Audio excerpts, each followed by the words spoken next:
Je vais vous commenter un arrêt de la Cour d'appel de Douai qui a été rendu le 28 avril 2016.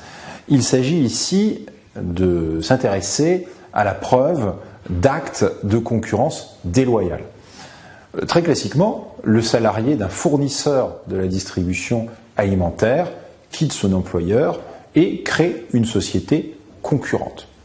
Cette société développe progressivement un courant d'affaires avec des clients de son ancien employeur.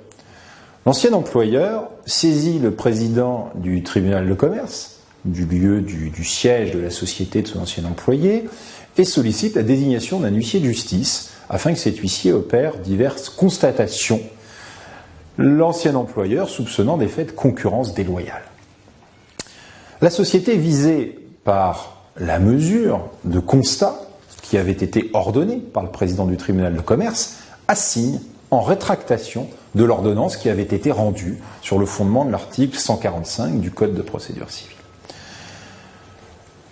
L'ordonnance est rétractée en première instance et la Cour d'appel estime qu'au regard des éléments qui avaient été soumis au juge, hors le cadre du contradictoire, il n'existait aucun indice ou faisceau d'indices suffisant permettant de justifier des suspicions de concurrence déloyale, lesquelles fondaient la mesure ordonnée sur l'article 145 du CPC.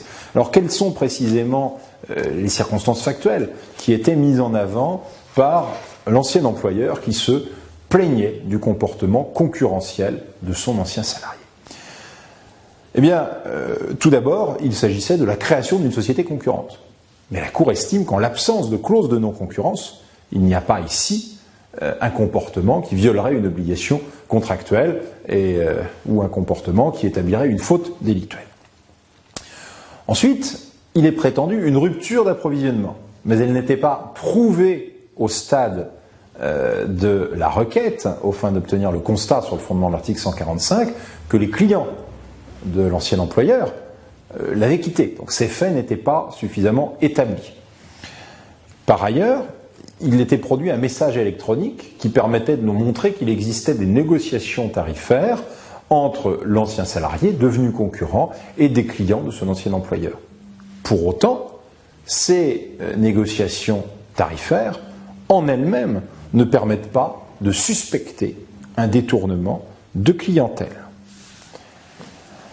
Et de fait, la Cour d'appel conclut qu'il n'existe aucun indice ni faisceau d'indices justifiant des suspicions de concurrence déloyale. On voit bien ici l'intérêt qui existe en matière d'article 145 du CPC de toujours fonder ces requêtes sur des éléments tangibles qui permettent d'établir la preuve des faits qui sont reprochés et la preuve de faits dont la conservation sera ensuite indispensable à l'issue du litige que l'opérateur économique entend introduire en matière de concurrence déloyale, par exemple. Et donc, il faut les caractériser avec des éléments qui permettent de les prouver suffisamment.